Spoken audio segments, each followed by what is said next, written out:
माशाल्लाह ठंडा ठार रबड़ी फ़ालूदा बिल्कुल मार्केट स्टाइल घर पे बना हुआ बहुत ही मज़ेदार। अस्सलाम वालेकुम मेंबर्स, मैं हूं Samra Hashmi, cooking with peace Facebook group की एडमिन। आज मैं आपको रबड़ी फ़ालूदा बनाना सिखाऊंगी, वो भी बाज़ारी डिब्बे से। ठीक है, cooking with peace Facebook group में अक्सर मेंबर्स जो हैं वो ये कहती हैं कि हमारे पास डिब्बा अवेलेबल है तो कैसे बनाएं। ठीक है, तो इसलिए मैंने आज स्पेशल आपके लिए डिब्बा मंगवाया है, वरना मैं डिब्बे के बिना बनाती हूँ और रेसिपी आपको दी है। मैं आपको बताऊँगी कि डिब्बे में मैं किन किन चीज़ों का इजाफा करती हूँ, क्योंकि मेरे हिसाब से डिब्बे के अंदर कुछ भी नहीं होता, बहुत कम इंग्रेडिएंट्स होते हैं। ठीक है, तो इसके लिए मैंने मिल्क लिया है, 1.5 लीटर मिल्क लिया है और उसमें 1 टी कप जो है वो मैं पानी का ऐड करूँगी। ठीक है, मिल्क आप बॉयल भी ले सकते हैं और अनबॉयल भी ले सकते हैं। अगर बॉयल है आपके पास तो मलाई मत हटाइएगा। ठीक है, तो ये मैंने डिब्बे में से ये पैकेट निकला और निकाल लिया है। ठीक है, मैं हमेशा कोई भी डिब्बा मसाला इस्तेमाल करूं तो उसको प्लेट में या प्याली में डाल के चेक कर लेती हूँ, कोई कीड़ा ना हो, और एक्सपायरी डेट भी उसकी लाजमी चेक कर लेती हूँ। तो ये आप भी एहतियात किया करें। एक्सपायरी डेट अभी एक्सपायर ना भी हुआ हो तब भी इसको प्लेट में डाल के ज़रूर देखा करें, कोई कीड़ा वगैरह ना हो इसके अंदर। ठीक है ना, तो प्लेट में मैंने ये अज्जा डाल ली हैं। ये देखें, इसके अंदर चीनी है, इसके अंदर पास्ता सवैयाँ हैं। तो मैं अभी आपको दिखाती हूँ कि मैं क्या करती हूँ। मैंने ना अलग से पास्ता सवैयों का पैकेट जो है वो रखा होता है अपने घर में, लबे शीरी के लिए, कस्टर्ड के लिए और कस्टर्ड सवैयों के लिए। तो ये है वो वाला पैकेट और ये हैं वो वाली सवैयाँ जो कि इसके अंदर वो लोग इस्तेमाल करते हैं। तो ये रंग बिरंगी भी मिल जाती हैं और इस तरह की जो हैं वो कलर वाली भी मिल जाती। मेरे पास इस वक्त ये अवेलेबल हैं, तो मैंने ऐसा करना है कि 2 टेबलस्पून इसके अंदर ऐड कर देनी है। अब आपने ये नहीं करना कि बहुत ज़्यादा ऐड कर देनी है, क्योंकि हमने इसको ड्रिंक रहने देना है। ऐसा ना हो कि ये बिल्कुल सवैयाँ ही बन जाए। तो क्योंकि इसके अंदर ऑलरेडी भी ऐड थी, तो मैंने जो है वो 2 टेबलस्पून इसके अंदर पास्ता सवैयाँ ऐड कर दी हैं। बादाम भी इसमें मुझे कम लगे तो मैंने 12 अदद बादाम जो थे वो मोटे मोटे कट किए। ये देखें, बहुत बारीक नहीं करने, जैसे उन्होंने कटिंग की है मोटी मोटी सी, वो मैंने कर दी। ठीक है, बस जी दूध को बॉयल आ गया। ये देखें, मिल्क जो है वो बॉयल हो गया। बॉयल करने के बाद 2-3 मिनट वैसे ही इसको पका लिया था और इसके अंदर फिर मैंने वो पैकेट जो है वो जो निकाला था, ये देखें माशाल्लाह से ऐड कर देना है। जस्ट इसको मिक्स करना है और मिक्स करने के बाद इसको मीडियम टू लो फ्लेम पे मैंने इसे पकने देना है। ऊपर रख देनी है मैंने जाली, ताकि कोई कीड़ा वगैरह या कोई चीज़ ना डले। और चम्मच इसलिए अंदर रखते हैं कि उबल के बाहर को मत आए। ठीक है ना, तो अब मीडियम लो फ्लेम पे रखा था। तो चीनी मैं आपको बता दूं कि मज़ीद ऐड होगी, क्योंकि मैंने मिल्क भी ज़्यादा लिया है। यहाँ पर 2 इंग्रेडिएंट मज़ीद ऐड करने हैं। 1 टेबलस्पून जो है बेसल सीड्स हैं, ये तुख बालंगा जिसको आप लोग कहते हैं वो है। ठीक है, और 1 टेबलस्पून ही मैंने ये मेवे लिए हैं। ये छोटे वाले मेवे हैं, ये मीठे होते हैं और यही वाले उन्होंने जो है डिब्बे में डालने हैं।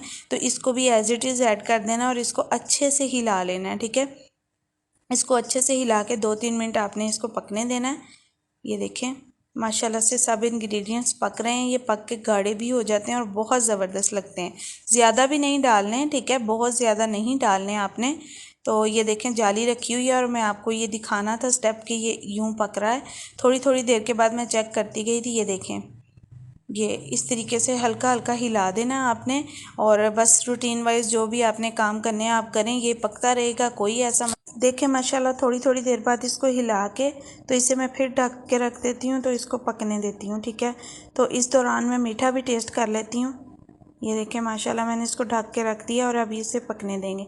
यहाँ से मैं आपको थोड़ा सा दिखाती हूँ, ये ऐसे पक रहा है। फ्लेम इसकी मीडियम टू लो है। ठीक है, तो ये देखें इसने यूँ पक के इसके ऊपर बड़ी प्यारी मलाई आती जाएगी और थोड़ा सा मैंने जो हिलाना होता है ऐसे ही हिला देती हूँ मैं इसको। ठीक है, ये माशाल्लाह से बहुत मज़ेदार बनता है।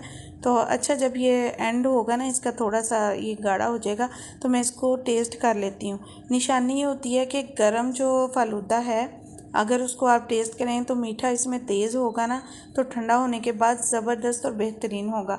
अगर गर्म में नॉर्मल होगा तो फिर ऐसा है कि जब आप ठंडा करेंगे तो वो फीका होगा। तो इसके अकॉर्डिंग आप करिएगा। यहाँ पर जी जब आधा जो है वो कुक हो गया था तो मैंने तकरीबन 6 से 7 इलायची ली थी, सिर्फ दाने। ये देखें मलाई चेक करें कितनी ज़बरदस्त आई है। तो 6 से 7 इलायची के दाने कूंडी डंडे में खूब अच्छे से कूट लिए थे और ये भी अच्छे से इसमें मिक्स कर दिए थे। ठीक है। डिब्बे मसाले में भी इलायची के साबुत दाने होते हैं, लेकिन उनका भी मैं कहूँगी कि क्योंकि एक तो मिल्क ज़्यादा लिया, दूसरा उन्होंने बहुत कम डाले होते हैं, ठीक है ना।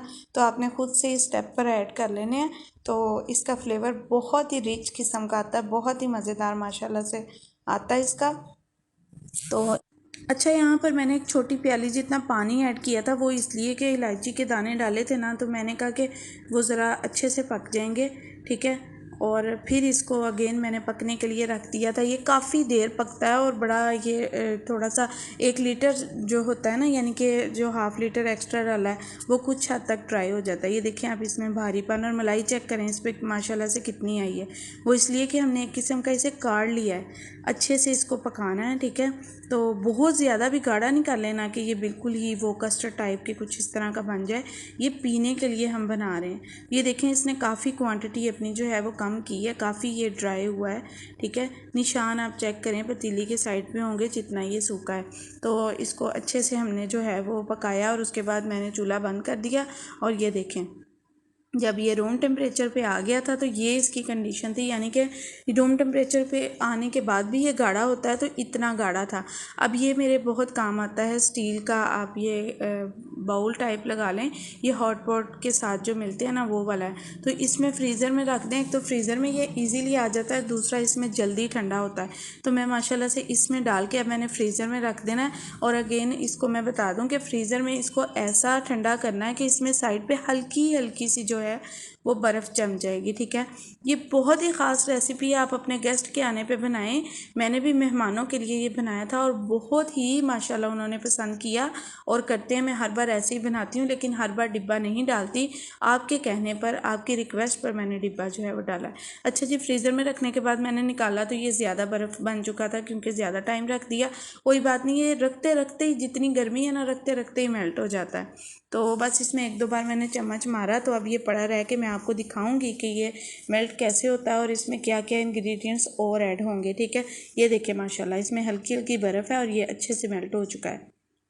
ये तकरीबन 5-6 मिनट में ऐसे मेल्ट हो जाता है। अब जी नेक्स्ट स्टेप आपको मैं बताती हूँ कि इसका करना क्या है। Return recipe cooking with peace Facebook group में मैं दे दूँगी, ठीक है। एक बर्फ़ वाला कोला लिया मैंने, ठीक है। उसको जी रुमाल में डालेंगे और अच्छे से जो है वो इसको कूट देंगे। और ये देखें ज़रा, कूटी हुई बर्फ़ हमारे पास रेडी हो गई, ठीक है। तो अब इसके अंदर हमने पहले कूटी हुई बर्फ़ ऐड कर लेनी है, जितनी आपको ज़रूरत हो। ये काम तब करना है जब आप बिल्कुल सर्व करने लगेंगे, ठीक है। अच्छी तरह बर्फ़ कूटी हुई होनी चाहिए, ठीक है। तो ये देखें, इसको मिक्स कर लिया है माशाल्लाह से और इतना मज़ेदार ये बना था, गाढ़ा गाढ़ा और साथ में बर्फ़। और एक और इंग्रेडिएंट इसमें जाएगा जो कि बहुत ही ख़ास है, ठीक है ना। तो अभी मैं आपको वो इंग्रेडिएंट दिखाती हूँ। भाई लेने गया था, तब तक मैंने बाकी प्रोसेस कर लिया। ये हैं जी कुल्फ़ियाँ। मैं इसमें 3 डालूँगी, आप 4 भी डाल सकते हैं, ठीक है। इसको मैंने कट कर लेना है, इसमें से स्टिक जो है वो हटा देनी है। ये देखें, ये बिल्कुल खोया है, ठीक है। अगर आपको कुल्फ़ी नहीं मिलती तो आप पैकेट वाली बादामी कुल्फ़ी भी इस्तेमाल कर सकते हैं, लेकिन असल मज़ा इसका इससे ही। इसके ऊपर भी बर्फ़ डाल देनी है। ये इतनी जल्दी डालनी है और इसमें बर्फ़ इसलिए डालनी है कि कुल्फ़ी के चंक्स मुँह में आएँ और कुल्फ़ी मेल्ट बिल्कुल ना हो। ये इतनी मैंने मतलब ठंडा इसको हर चीज़ रखी थी कि कुल्फ़ी खाते वक्त भी जो वह फ़ालूदा खाते, कुल्फ़ी के चंक्स मेल्ट नहीं हो रहे थे। हालांकि गेस्ट ने बातें भी की और काफ़ी इंजॉय किया। ग्लास देख रहे हैं माशाल्लाह से मैंने लगा दिए थे और इसमें मैं भर भर के तो मैंने सर्व किया था। मैं अपने ग्लास की फ़ाइनल लुक दिखाऊंगी। ऐसे मैं इसमें चम्मच रख के तो सारे ग्लास जो हैं ट्रे में सेट करके देती जा रही थी माशाल्लाह से। तो इसकी फ़ाइनल लुक ये देखें माशाल्लाह, फ़ाइनल लुक कितना ज़बरदस्त है। Return recipe cooking with peace Facebook group में मिल जाएगी। मुझे समरा हाशमी को दुआ में याद रखें। शुक्रिया, अल्लाह हाफिज़।